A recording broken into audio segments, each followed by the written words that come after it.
നമസ്കാരം. LDFും UDFും വിജയം അവകാശപ്പെടുന്നു നിയമസഭാ തെരഞ്ഞെടുപ്പിൽ.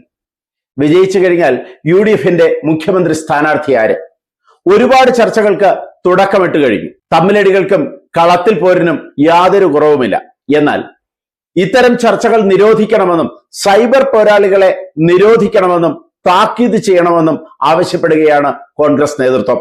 മുഖ്യമന്ത്രി സ്ഥാനത്തേക്ക് തയ്യാറായവർ ഒരുപാടാണ്.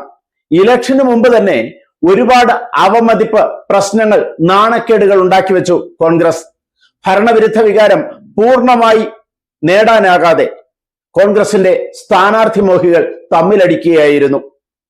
MP-മാർക്ക് MLA-മാരാകണം, മുഖ്യമന്ത്രിയാകണം, ആഭ്യന്തരമന്ത്രിയാകണം. പാർലമെന്റ് മത്സരങ്ങൾ വന്നപ്പോൾ അവർക്ക് MP-മാരാകണം. നിയമസഭാ മത്സരം വന്നപ്പോൾ അവർക്ക് MLA-മാരാകണം. ഭാഗ്യം പഞ്ചായത്ത് ഇലക്ഷന് മത്സരിക്കാൻ, കൈവക്കാൻ, ഓടാൻ അവർ തയ്യാറായില്ല എന്നുള്ളത്.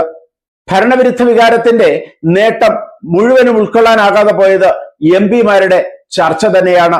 MLA-മാരാകണം എന്നുള്ള ആഗ്രഹം തന്നെയാണ്. അതിനുവേണ്ടി അവർ ഉണ്ടാക്കിയ പ്രശ്നങ്ങൾ തന്നെയാണ്. പ്രധാനമായും സുധാകരൻ ഉണ്ടാക്കിയ പ്രശ്നം.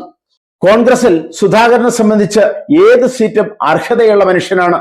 എന്നാൽ ഈ ഒരു പ്രശ്നബാധിതമായ സമയത്ത് സുധാകരൻ MLA ആകണം, മത്സരിക്കണം എന്ന ആവശ്യത്തോടുകൂടി ദിവസങ്ങളോളം ഡൽഹിയിൽ തങ്ങി പരമാവധി സമ്മർദ്ദം ചെലുത്തുകയുണ്ടായി. എന്നാൽ സുധാകരനെ വെട്ടാൻ കേരളത്തിലെ നേതാക്കൾക്ക് കഴിഞ്ഞു. അതുപോലെ തന്നെ വേണുഗോപാലും മത്സരത്തിന് തയ്യാറായി ഇറങ്ങിയതാണ്. പക്ഷേ ചില ഭാഗത്തു നിന്നുള്ള എതിർപ്പുകൾ വേണുഗോപാൽ പിന്മാറുന്നതിന് കാരണമായി. സുധാകരൻ മത്സരിച്ചാൽ താൻ മത്സര രംഗത്ത് ഉണ്ടാവില്ല, പാർട്ടി പ്രവർത്തനത്തിന് ഇറങ്ങില്ല, രാജിവെക്കും എന്നുള്ള ഭീഷണിയുമായി VD സതീശൻ മുന്നിട്ട് നിന്നു. അത് ഹൈക്കമാൻഡിൽ ശക്തമായ സ്വാധീനമായി, സമ്മർദ്ദമായി. ഹൈക്കമാൻഡിന് VD സതീശനെ അംഗീകരിക്കേണ്ടി വന്നു. കാരണം VD സതീശൻ അറിയാം, സുധാകരൻ മത്സരിച്ച് വിജയിച്ചു വന്നാൽ തീർച്ചയായും തന്റെ മുഖ്യമന്ത്രി സ്ഥാനത്തിന് ഒരു വിലങ്ങ് തടിയായി മാറും, തമ്മിലടിയായി മാറും എന്ന് VD സതീശൻ അറിയാം.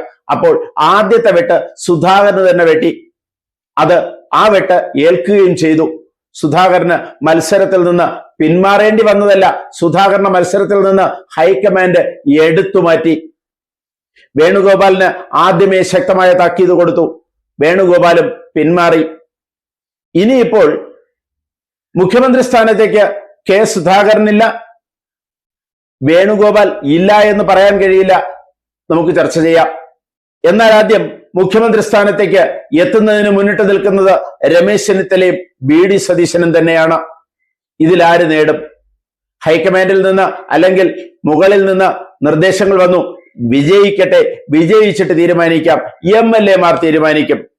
മറ്റു പാർട്ടികളിലെ MLA-മാരെ ചാക്കിട്ട് പിടിച്ച് ഭരണം നേടാൻ പല സംസ്ഥാനങ്ങളിലും രാഷ്ട്രീയ പാർട്ടികൾ ശ്രമിക്കുന്നത് പോലെ ഇവിടെ മുഖ്യമന്ത്രിയാകാൻ എതിർ ഗ്രൂപ്പിലെ ആളുകളെ ചാക്കിട്ട് പിടിക്കേണ്ടുന്ന സന്ദർഭമുണ്ടാകും. എന്തായാലും VD സതീശൻ തന്നെയാണ് സാധ്യത. എന്നാൽ മറ്റൊരു സാധ്യതയും നേതാക്കൾ തുറന്നു വെച്ചു. മത്സരിച്ച ആൾ തന്നെ മുഖ്യമന്ത്രിയാകണം എന്നില്ല എന്ന പ്രസ്താവനകളുമായി ഒരു കൂട്ടം നേതാക്കൾ പുറത്തിറങ്ങിക്കഴിഞ്ഞു. അത് വേണുഗോപാലിന് വേണ്ടിയാണ് എന്നുള്ളത് പച്ചവെള്ളം കുടിക്കുന്നവർക്കറിയാം, അരിയാഹാരം കഴിക്കുന്നവർക്കറിയാം. എന്തായാലും മുഖ്യമന്ത്രി സ്ഥാനത്തേക്ക് രമേശ് ചെന്നിത്തലയും VD സതീശനുമുണ്ട്.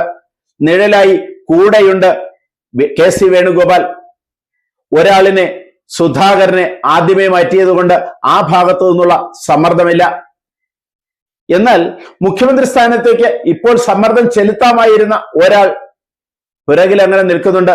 മറ്റാരുമല്ല, K മുരളീധരൻ. ഇടയ്ക്ക് DIC ഉണ്ടായി പുറത്തുപോയി, പിന്നെ തിരിച്ചു വന്നതുകൊണ്ട് മാത്രം ഇതുപോലുള്ള സമ്മർദ്ദം ചെലുത്താൻ അവസരം നഷ്ടപ്പെട്ട നല്ലൊരു നേതാവ്. എന്തായാലും ഇത്തവണ മുഖ്യമന്ത്രി സ്ഥാനത്തേക്കുള്ള സമ്മർദ്ദവുമായി K മുരളീധരൻ ഉണ്ടാകില്ല എന്നുള്ളത് ഉറപ്പ്. രമേശ് ചെന്നിത്തലയെ സംബന്ധിച്ചിടത്തോളം ഇലക്ഷന്റെ നാമനിർദ്ദേശ പത്രികകൾ സമർപ്പിച്ച സമയത്ത് തന്നെ ചെറിയൊരു പരാതി അദ്ദേഹം പറഞ്ഞു. മറ്റൊന്നുമല്ല, ഞാൻ പറഞ്ഞ ആളുകൾക്കെല്ലാം സീറ്റ് കൊടുത്തില്ല. അപ്പോൾ അതിൽ നിന്ന് ഒരു കാര്യം മനസ്സിലാക്കാം, മുഖ്യമന്ത്രി സ്ഥാനത്തേക്കുള്ള മത്സരത്തിൽ ഒരു പടി താഴെയായി രമേശ് ചെന്നിത്തല. കാരണം വിജയിക്കുന്ന MLA-മാർ കൈവെക്കുന്നതിനനുസരിച്ചാണ് മുഖ്യമന്ത്രിയെ തിരഞ്ഞെടുക്കുന്നതെങ്കിൽ മിക്കവാറും മുഖ്യമന്ത്രി സ്ഥാനത്തേക്ക് എത്തുന്നത് VD സതീശൻ തന്നെയായിരിക്കും. അതിനാവശ്യമായ നീക്കങ്ങൾ VD സതീശൻ നേരത്തെ തന്നെ നടത്തിയിരുന്നു. അതിൽ ഒരു പരിധിവരെ സതീശൻ വിജയം കണ്ടിരിക്കുകയാണ്. അതുകൊണ്ട് UDF ആണ് ഭരണത്തിൽ കയറുന്നതെങ്കിൽ 71 സീറ്റെങ്കിലും നേടി UDF ഭരണത്തിൽ ഏറുമെങ്കിൽ VD സതീശൻ തന്നെയായിരിക്കും മുഖ്യമന്ത്രി. എന്തായാലും 100 സീറ്റ് കിട്ടിയില്ലെങ്കിൽ രാഷ്ട്രീയ വനവാസത്തിന് പോകും എന്നുള്ള വാക്കൊക്കെ ഇവിടെ മാറി മറിയാനാണ് സാധ്യത. കാരണം മുഖ്യമന്ത്രി സ്ഥാനമാണ്. അങ്ങനെ പെട്ടെന്ന് കമണ്ഡലവും മരവുരിയും എടുത്തുകൊണ്ട് വനവാസത്തിന് പോകാൻ സതീശന് കഴിയില്ല. അല്ലെങ്കിൽ രാഷ്ട്രീയ വനവാസം എന്ന രീതിയിൽ മാറി നിൽക്കാനും VD സതീശന് കഴിയില്ല. അതുകൊണ്ട് തീർച്ചയായും അടുത്ത കേരള മുഖ്യമന്ത്രി UDF ആണ് ഭരണത്തിൽ വരുന്നതെങ്കിൽ VD സതീശൻ തന്നെയായിരിക്കും എന്ന് പ്രതീക്ഷിക്കുന്നു.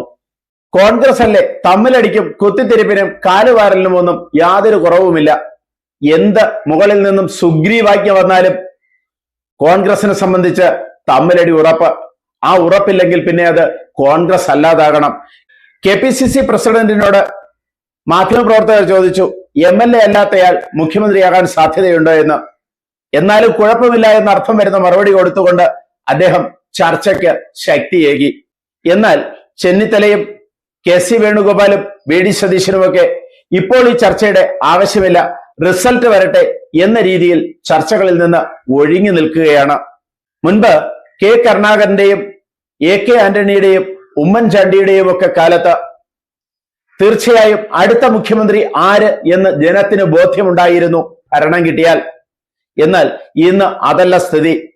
ഗ്രൂപ്പ് അടിസ്ഥാനത്തിലല്ല ഇത്തവണത്തെ ഇലക്ഷന് സ്ഥാനാർത്ഥികളെ കണ്ടെത്തിയത് എന്നുള്ളത് കൊണ്ട് തന്നെ MLA-മാരുടെ അഭിപ്രായം ഹൈക്കമാൻഡ് തേടാൻ സാധ്യതയുണ്ട്.